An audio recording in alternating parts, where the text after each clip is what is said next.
Good evening, everybody. This is Hunter here, and I'm here with podcast extraordinaire Colin. Colin, how you doing, sir? I am doing very well, and let me just say it is a pleasure to be here with you again, one more day, Hunter, because you are quite the exquisite podcaster yourself. Oh well. Oh my gosh. God, did this get a little warmer in here? Jeez, that was so flattering. Thank you. But guys, thank you so much for listening. Our listen, you guys continue to listen to us for whatever reason. But guys, thank you so much. And we are here to talk about.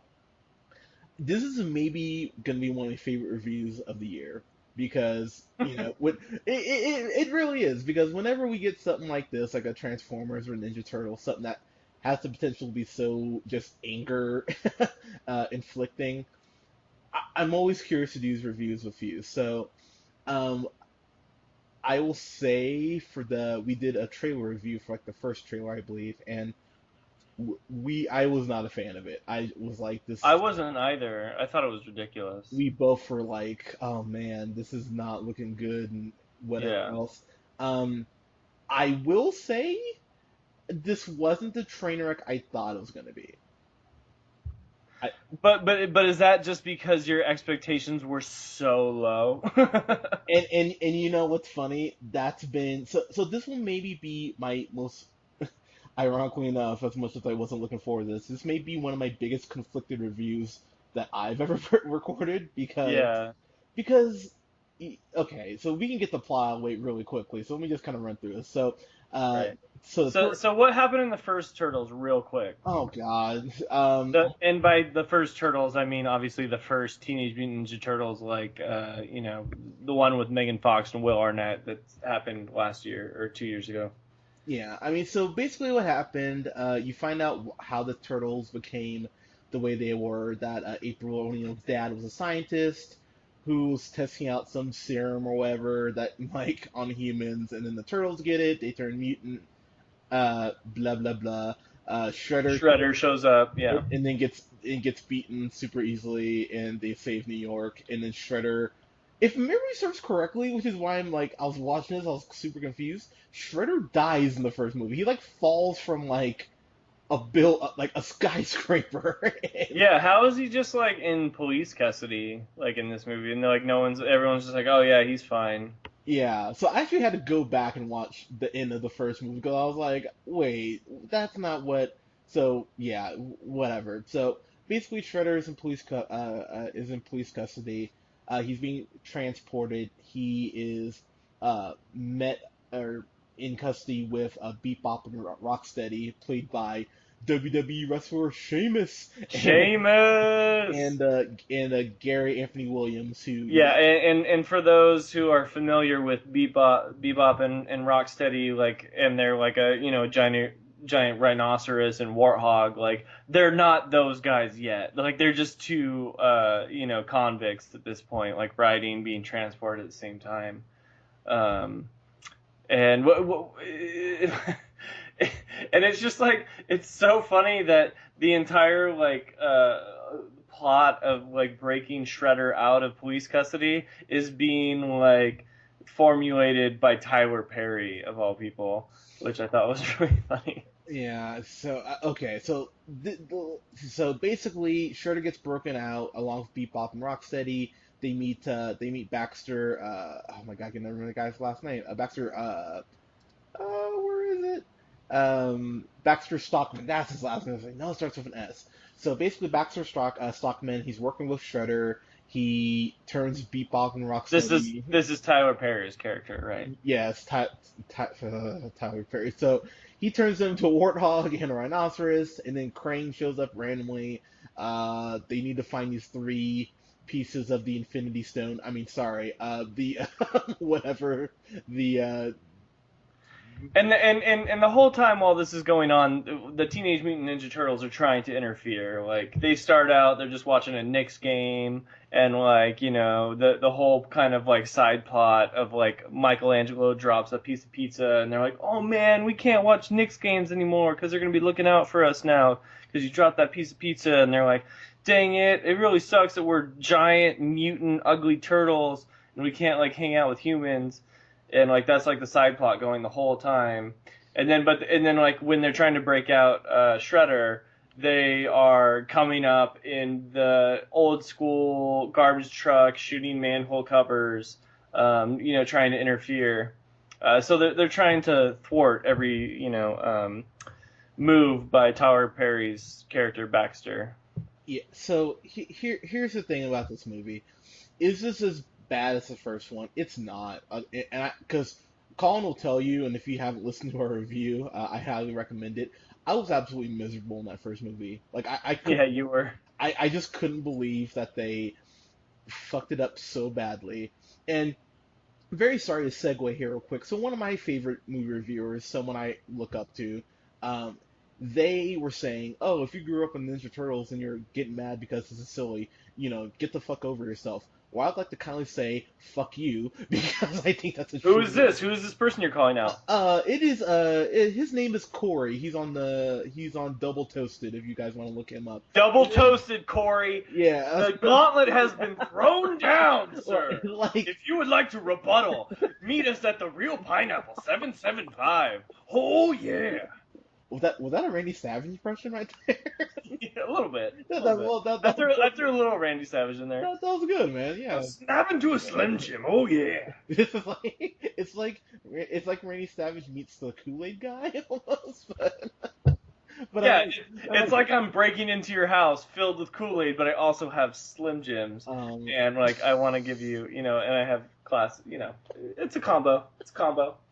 as stereotypical as it's gonna sound, I could really go for some Kool-Aid right now. But anyways, but he was, and that's something I've read like from the people who are supporting this movie, saying like, "Hey, look, it's for kids, like get over it." But no, that my whole thing on this is that this started off, and a lot of people don't know this, when Frank Miller was writing Daredevil in like the late '80s, early '90s. This was done as a parody to that. So it's Genesis is from very dark material. So yeah, I mean it's definitely gotten, lighter, for the cartoons and stuff like that.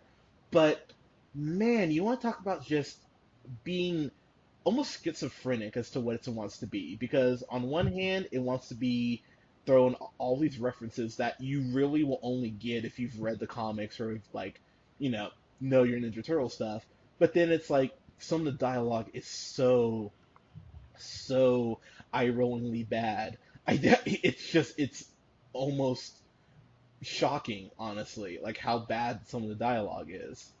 Yeah, there's a lot of really terrible, like they didn't even try. Like they clearly were like, hey, our audience is mostly going to be like Nickelodeon like type age kids, like young boys and whatnot. So we don't even have to try. And I'm like, you know what? Like there's a huge following of Teenage Mutant Ninja Turtles out there. Like you should probably put a little bit more effort into your screenwriting and dialogue, just to give a little bit something back to like the people that are trying to watch a movie that are an older crowd. Like, come on, like seriously. Yeah, this is what I'll say. I thought some of the action was handled. I thought actually, let me take that back. I thought most of the action was actually handled pretty well. I could actually see what was happening this time, which was one of my biggest complaints from the last movie. Dave Green, who was a director on this, he directed this really cool movie called Earth to Echo. If anyone saw that, if you haven't, you really should. It's actually a pretty damn good movie. He directed this film, and the way that some of it was shot was just so well done. I was like, damn, okay. There's a scene at the very beginning of the movie when they go into like ninja formation to get into the sewer, and it was actually like, wow, okay. Like it was actually really well done, and the camera's kind of spinning and everything. I was like, all right, like let me talk about real quick a scene that I like. Oh, go ahead. It's gonna segue really nicely into another topic of discussion, but the scene where we first meet one very near and dear character to a lot of our hearts, Casey Jones, comes out. He is flipping slap shots at a bunch of foot soldiers, and I thought it was actually pretty cool. That has nothing to do with the actor playing Casey Jones, but I thought the first portrayal of him coming in to save April O'Neil for the first time. I thought that was kind of well done. I thought it was a well directed scene. You know what, man? I totally agree with you with you on that. I thought that scene was handled really well. Of course, that Casey Jones played by Arrow himself, Stephen Amell, and that scene was actually really cool. Like the scene, like take the most of the foot soldiers down and everything like that. I was like, okay, this is where that scene kind of was the peaking point for me for him. Is that they really didn't give him much to do after that. Like if you see his scene in the trailer where he's running from Bebop and Rocksteady, that's like a 4 minute scene. And really that's all he had else to do as far as his Casey Jones persona. Everything else he's like a civilian, and I was just like, I don't like that. I wish they would have used him more. Um, I agree with that. And anytime you say the problem with the movie was didn't have enough Casey Jones, I agree with you wholeheartedly. yeah, but there you go. There needed to be more Casey Jones. Let's be honest here. Like Casey Jones is one of the coolest Teenage Mutant Ninja Turtles characters of all time. He's a good guy. He's not a turtle. He's a total human. He just like befriends the turtles, and he's a hockey player. I mean, total badass. Like, you need to do that dude right.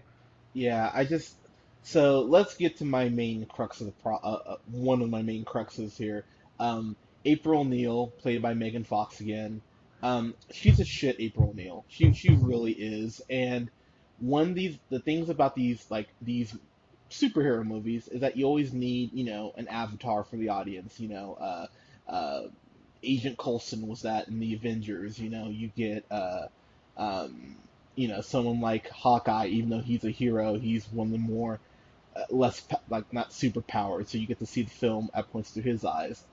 We're supposed to be able to kind of like live through her, and man, they were trying to give her stuff to do, but I was just sitting there thinking, there's no way you wouldn't have gotten killed by now because she's just going out of her way to do things that are just so reckless. I'm like, you would have gotten caught by now, and also, um, look, Megan Fox is attractive to some people. She doesn't do anything for me, but whatever.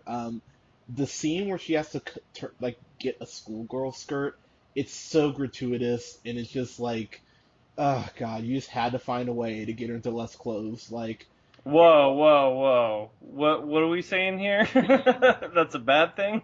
it's for goddamn, it's a Ninja Turtle. Like that's the thing with Michael Bay. It always pisses me off is that they'll have like some violence going on or something like really intense, like oh shit, and then it's like oh yeah, let me go ahead and let me demean women here for about 5 minutes and go ahead and completely switch the focus. No, but that scene was her like this is like she was like utilizing her sexuality to like, make it's the same thing as like 007's like a handsome dude, like I'm gonna like trick this chick with like all my handsome charm into like getting some information. Like she did like the same thing. Right? A little bit? I don't know. I'm just trying to defend me seeing Megan Fox stripped down to a schoolgirl outfit No, because you know what? you know what? I loved it. You know that? No, good for you, man. Because like, but that's the thing. Michael Bay does that in all, like, pretty much all his movies, and that was a big thing with the Transformers movies. Like, there's that scene where, I think it's the second one where like the girl has like her little upskirt panty shot, and she turns into like a robot. It's like for fuck's sake. Well, Like, yeah, that's just gratuitous for no reason because he's a piece of shit pervert. I don't know, man. Like, of all the actresses, you get someone who can't act. Like, I never Well, felt.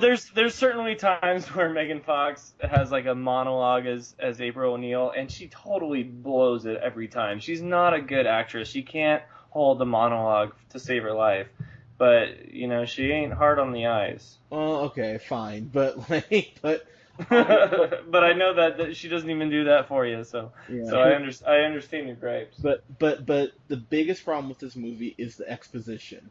Oh my God, there's Hmm. so fucking much of it. There's like this point where they're like, "Oh, if Shredder escapes, the city will be his again, and he'll go ahead and release, like, unleash anarchy in the world." It's like, no shit, that's what he's gonna do. I don't need you to spell out every single little thing for Hmm. me. And the movie does that over and over and over again to the Yeah. point where I was just like, do you really think that your audience is that stupid that they can't connect very simplistic dots like that? Like, even a 5-year-old would be like, oh, Shredder escaping is bad. Like, you don't need to tell us that he's gonna go ahead and destroy the world if he gets away. It's so every time this movie did something that I went like I told you, that first scene with them at the Knicks game I thought was handled surprisingly well, and I was like, wow, that's actually pretty funny.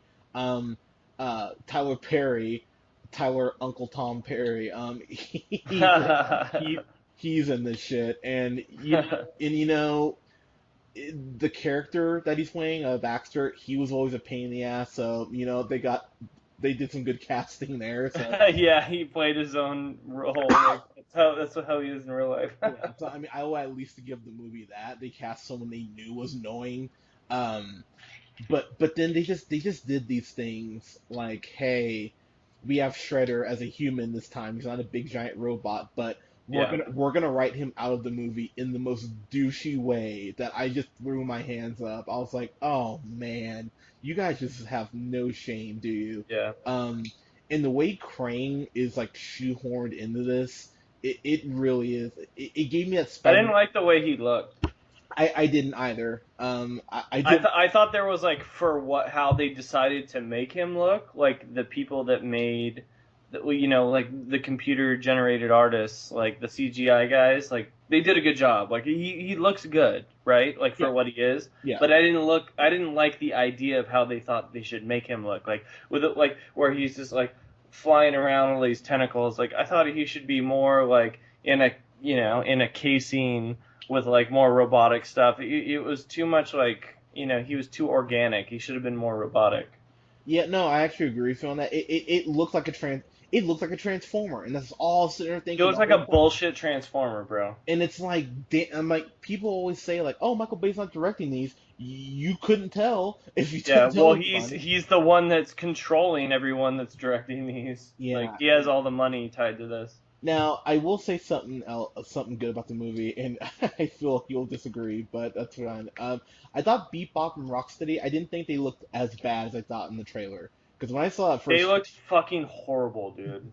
see, I had a feeling you would They disagree. looked fucking god awful. Are you kidding me right now? I thought they looked alright. I didn't think Dude, I like to be civil in these reviews, but are you fucking kidding me?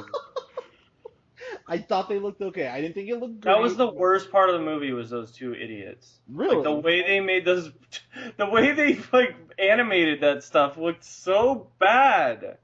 So, oh god, I hated them. I hated them. That's Well, fine. no. I appreciate no, dude, I appreciate it. Like, what I will say is, like I said, Seamus is not the best actor in the world, but Sheamus is fine. Sheamus was great when he was in there. I'm saying the way they made like their big guts jiggle and like when they did everything, it just looked half-assed. Everything just looked terrible. Oh god. but damn, but I don't know. Like, so their chemistry actually, like, I mean, look, they're not like pop star funny, which we'll get to, but Yeah. but The voice acting was funny. but I actually thought like their back and forth was more engaging than I thought it was gonna be. So I was like, I mean, I wasn't like laughing like, oh my god, you guys like. That's fine. I can get behind that. I can But get behind that. like I said, like the CG was not great. I thought it was all right. I thought it looked worse in the trailer, so I was like, okay, it's at least a little improved.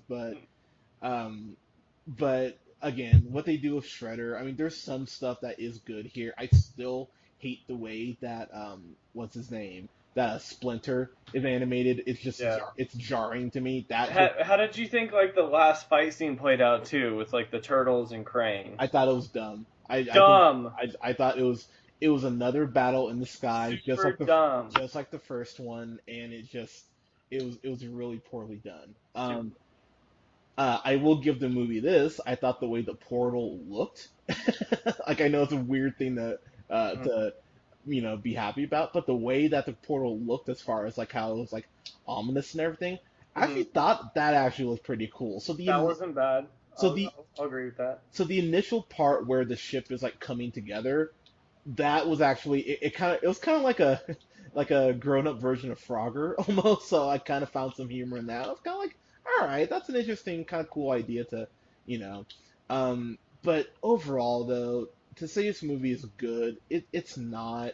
And Colin, you brought up a good point at the beginning of the review. Maybe my bar is just so low from that first one that I was just like, No, but I say that because I think it's the same way I think about it too. Because I don't have the original reaction of just disgust as I did before. There's definitely things that I like look at and I'm like, yeah, that's I'm never gonna think that's great. But at least in the first one where I was like, oh man, I love Ninja Turtles so much. Like I hope they do a good job. And then watch it and I'm like, God damn it. This one was just like, I know how the first one was, so like, let's see what happens. And I was like, oh, whatever. So, Yeah. So I don't know. So getting the final thoughts here. I mean, uh, okay, and one last thing I want to say before I get to my rating here. I thought the way they actually kind of had the conflict with the turtles about, and I don't even want to spoil the conflict, but what their kind of conflict is to why they're fighting.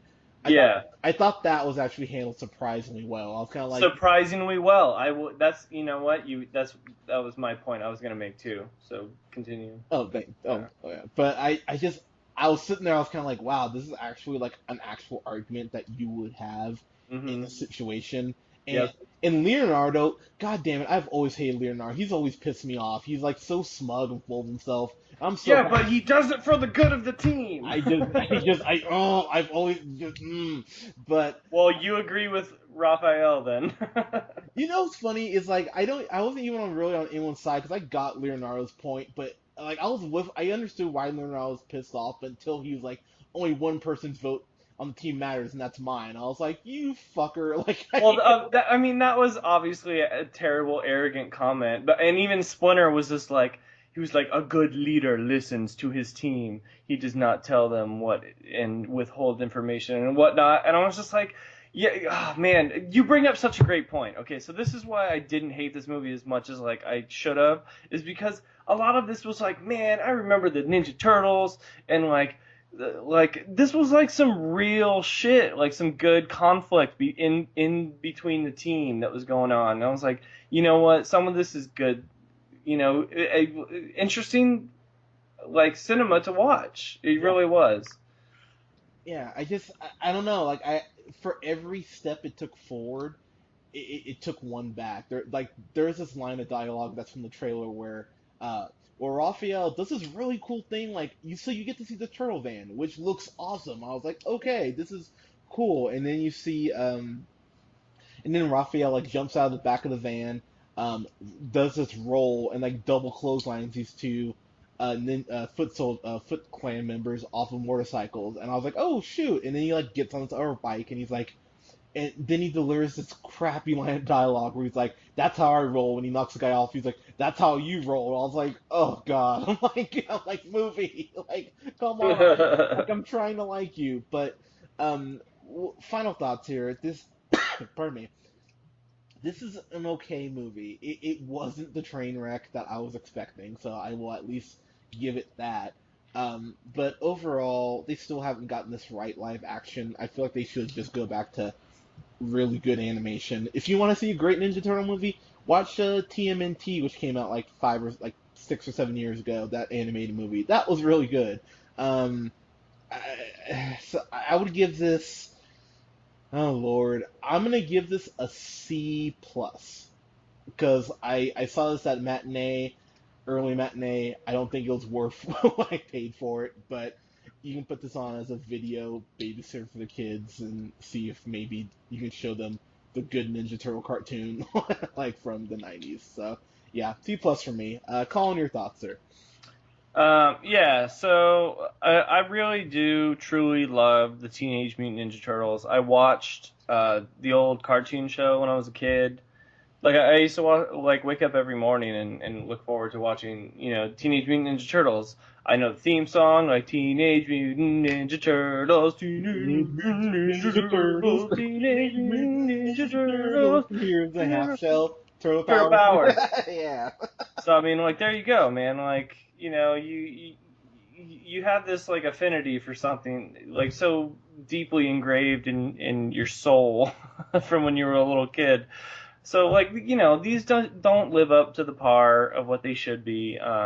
I still don't like the way the turtles look. That was my main gripe in the first movie. I don't like the way the turtles look. They look a little bit better. They made them less like. They honestly did make them a little less weird looking, but they're still just. I don't like the way they look.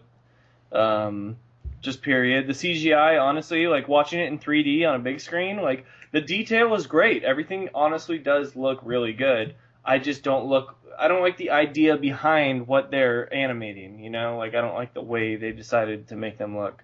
Fair Uh, enough. yeah, so I just don't really like that. It doesn't fit my image of what the Ninja Turtles should be. So that's really hard for me to get over. The storyline was pretty good.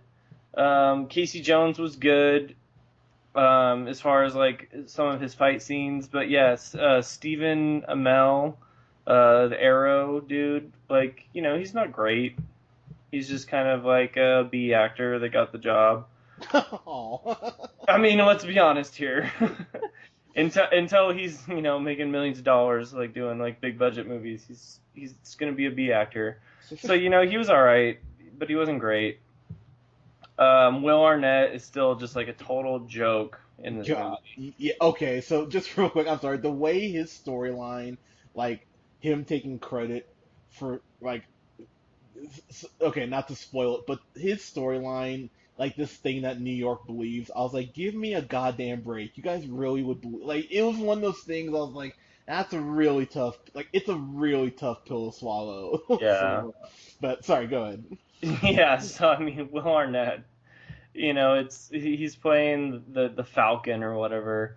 Um, but like honestly, it was like there was so much of this movie where I was watching, and I was just like, I felt like a little kid again for moments where I was just like, oh man, this is like a good turtle storyline. I like the way this is going. I could see this, and I was like, oh man, like there's a lot of old characters that they're bringing up that I haven't heard of in a long time. It's kind of exciting and kind of brought me back to my youth.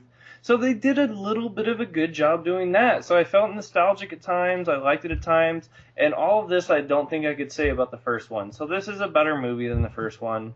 It still has all the problems of the first one, but it's just better. Yeah. So I mean, the first one's a go fuck yourself. So I mean, like this one's getting better. So I can't give it more than a D though. It's still a D. Wow, D. Yeah, Damn. it's a D. Damn, D for Donatello, who's still my favorite ninja. Yeah, I love Donatello. There you go. Yeah, so that was actually something I really appreciate, is that they went out of their way, even more so than they did in the first one, to show why he's so important. It's like, yeah, you got, like, he's their Q, or their D, if you will, and Yeah, he's like the Sheldon of the group. yeah, He's got all the answers. well, nicer than Sheldon, but Yeah, but just but as smart. yeah, but this, I mean, there are these parts that I think your kids will enjoy. I mean, look, I mean, this is what I'll say. I didn't feel, that terrible phrase, like my childhood was raped, which is really creepy, by the way, and I hate that phrase, but like I really do. It's My like, childhood was raped no, yeah, it's like so people, bad. yeah, it really is like, oh, I raped you at Halo, bro. It's like, no, you didn't. It's like you No, beat you me. didn't. Trust me. You beat me at Halo. It's like, Yeah, like we both competed at a video game and you came out the victor. That's it. yeah, like I'm pretty sure women don't love hearing that. So yeah. Anyways, but Or dudes that were unfortunate enough in prison. yeah, yeah, that too. But Cosby victims. But Ew. sorry, too soon. But Too late, in my but opinion. but nice. But there were some parts in this that were actually really well done. But this didn't make me feel like Underdog made me feel, where I was just like, oh fuck you guys for making a live action Underdog movie with Jason Lee as the voice of Underdog. Like it never was that bad. Well, I got those feelings out in the first one. Yeah, exactly. That I mean, but oh, you've never seen Underdog was horrible. No, I would watch the first Turtles before I ever watched Underdog again. Underdog was worse. So Yeah, I mean, well, that's fair enough. yeah. So I mean, at least give the movie that much. That just didn't make me angry. But this movie only made like $35 million this weekend, and the budget was 125. So not a Oh no. not a This super. budget was 125? Are you Yep. kidding me? Yep. I would have guessed no more than 50. Oh no. That's horrible. Who greenlit that? Sorry, yeah, 35.3 million. Pardon me. So And the budget was how much? 125, I believe. 125. That Yeah. is some bad production work. Yeah. So this How this can you do that? So this is not super. This is not doing super Yeah, well. Nickelodeon has some bills to pay. Yeah. Yeah. So yeah, $135 was the budget. So 135. Oh, it's gone 135. up. Pardon me. Yeah, I just Oh looked it up. So no. 135. Wow. So Yeah. there you go. Nickelodeon and whoever else made it has some bills to pay. Yep. Got to start selling that gack again. But Yeah. Yeah.